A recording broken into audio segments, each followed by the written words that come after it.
We are on chapter 21, page 580. It's talking about all different type of magnets. Magnets have domestic use as well as commercial use, and mostly the magnet or the compass, which is shown here in this picture. It has north pole and a south pole. There's a needle. The needle pointing north is the north magnetic pole, and needle pointing the opposite, which is the opposite end, is the south magnetic pole. Magnets have different applications, as I tell you, for toys, for stickers, for different games and all that stuff. So we will talk about, there are two poles, one is south and north, as you see in this needle.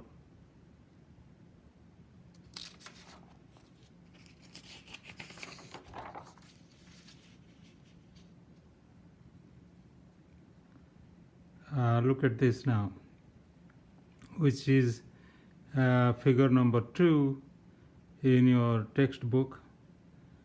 You have north pole and south pole. North and south, these are two bar magnets.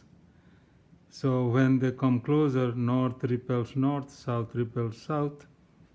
Matter of fact, the like poles will repel each other, but unlike poles will attract. As you see, if you have north-south, then you have south and north.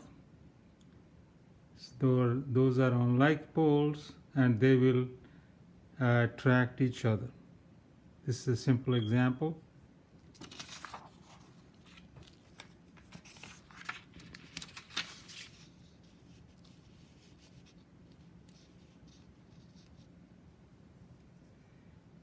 In this page, which is chapter 21, figure number 3, you bring a compass close to a bar magnet, north and south. Slowly we try to move the compass till we reach the south pole, and the needle will deflect, and finally we'll make a curve like this, which is better shown in the second picture here, which is B. These lines, the red lines, are called as magnetic field lines. It's starting from north, ends in south. Now move on to this picture you have. This is a bar magnet. We sprinkle iron powder. It makes a similar picture as you see we had in the magnetic field lines. The fourth one here is a shoe magnet. Two ends, one end is north, the other end is south. Still the magnetic field go from north to south.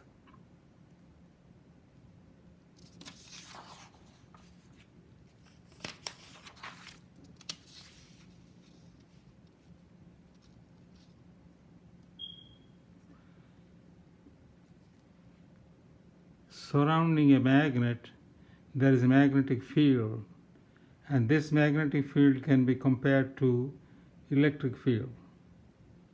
Magnetic field lines move from north pole to south pole, as I mentioned to you guys before. I hope all of you understand now about the bar magnet, how the poles behave. Similar pole repel, and unlike poles attract each other. There is a magnetic field line which is generated from north pole to the south pole, and how it is traced I showed you in the last picture. Now go to this picture you have, which is 21.3 on page 581.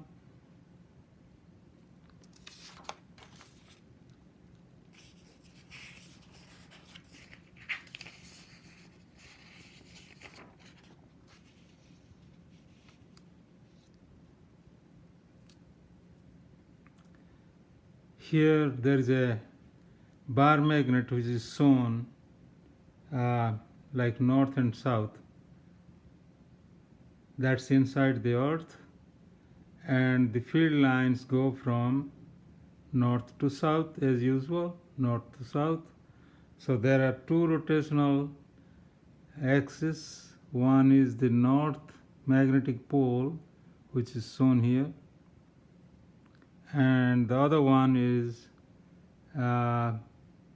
north geographic pole.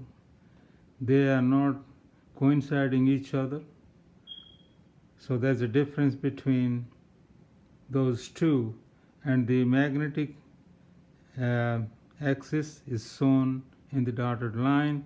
So difference between these rotational axis and magnetic axis is 11.5 degrees apart.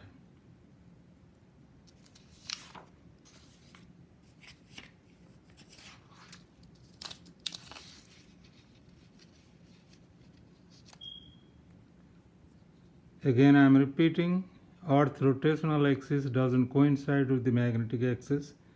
The axes are about 11.5 apart.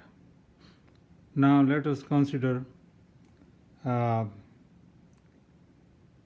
the force is created, or what happens to force in a magnetic field when we move a positive test charge. There should be two conditions which should be met.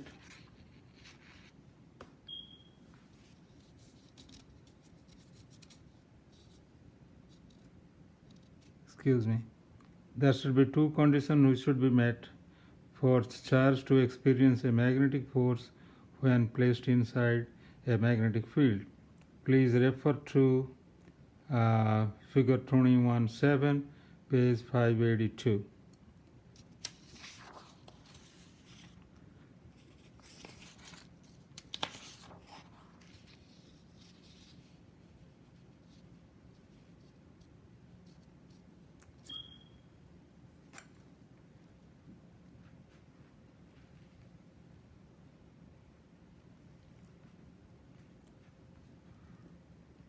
Well, now condition 1, the charge must be moving because the magnetic force only generates when the charge moves, not on stationary charge. Second condition is the velocity of the moving charge must have a component perpendicular to the direction of magnetic field, then only the magnetic force will be created. We will now see how the right-hand rule applied to this situation here.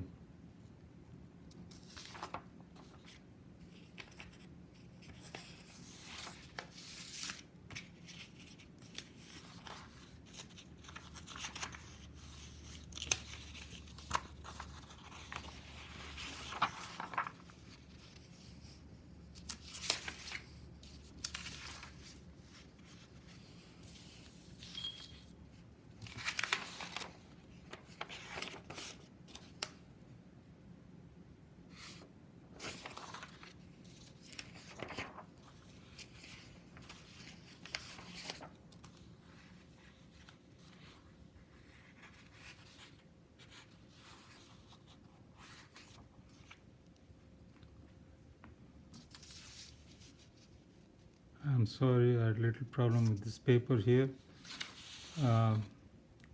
Let's now move on to this figure we have, which is 21.7. Charge positive, charge negative. Here the force, which is magnetic force, is negative and positive. In the second, which is in this figure, you have the velocity of the particle is shown here, which is at 90 degree to the y-axis. So between x and y-axis you have 90 degree. Here, in the first one, you have to consider now, looking in the 1 and 2, which is A and B, that the first one, the charge moving parallel or anti-parallel, there is no magnetic force.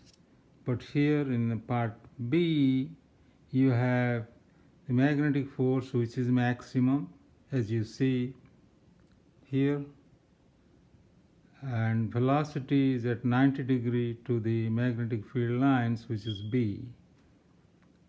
Now the third one shows you a velocity which is V acting at an angle theta with the magnetic field. So this component, which is 90 degree to the perpendicular to force, will be V sine theta. This force will not be maximum. It will be little less compared to the maximum magnetic force. When V is a regular V, then we have maximum. If V sine theta, then it will be little less.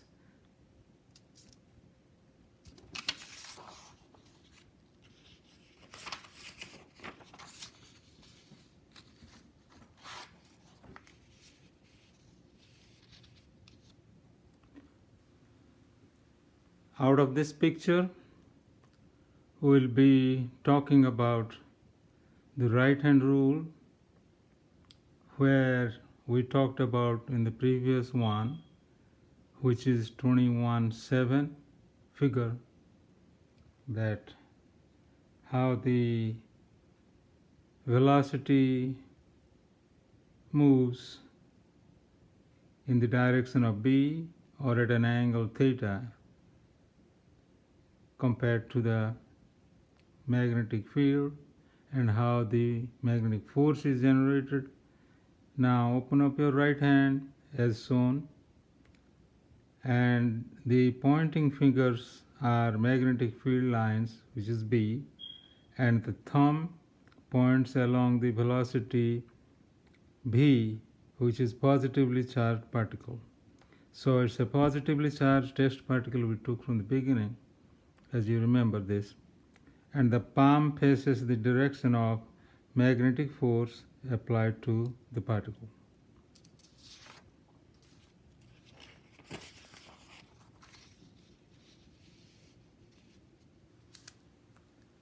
Figure 21.8, page 583, we extend the right hand rule wise. Extend your fingers pointing to the direction of the magnetic field B, and the thumb points along the velocity vector V, and the palm of the hand falls to the direction of magnetic force. I am repeating the same thing what you saw previously.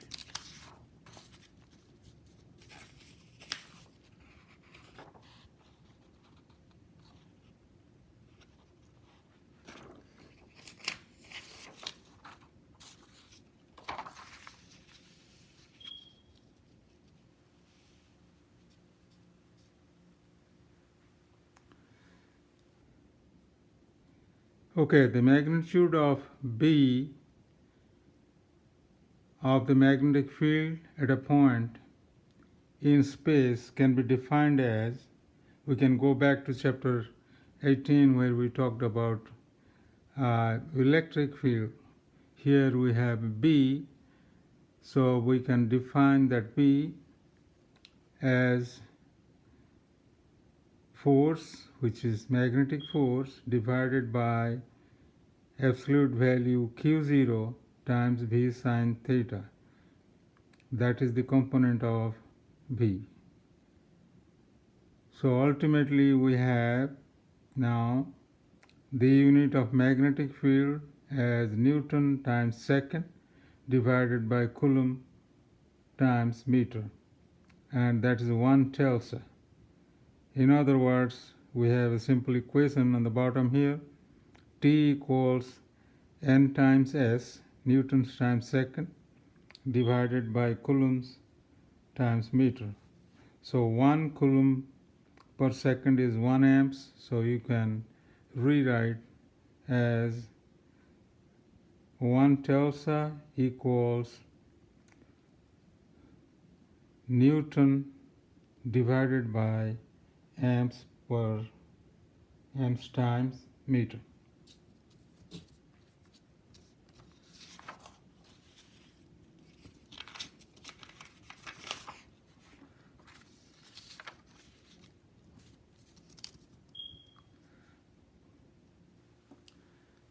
The strength of the magnetic field near the Earth's surface is approximately 10 to the power negative 4 Tesla.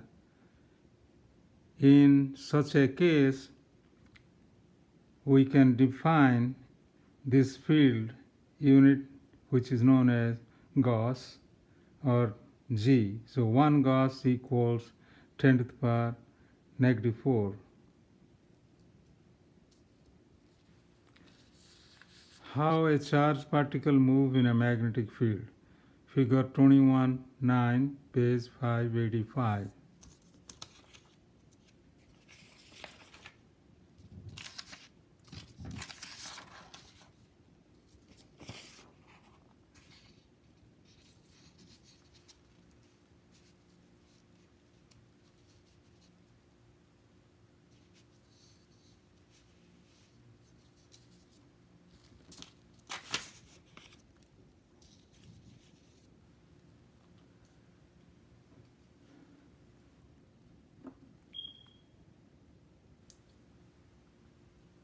We have in this picture or this figure 21.9, we have A and B. The first part A shows two plates, one is charged positive, other is charged negative. We throw a test charge moving between those two plates with a velocity v. It will go in the direction parallel to the force F. But if we have a north pole and a south pole, with throwing a test charge with a velocity v, it will not go parallel, it will go 90 degree to the magnetic field lines. That's the difference. It's just to understand how the test charge behave between two magnets with pole north and pole south.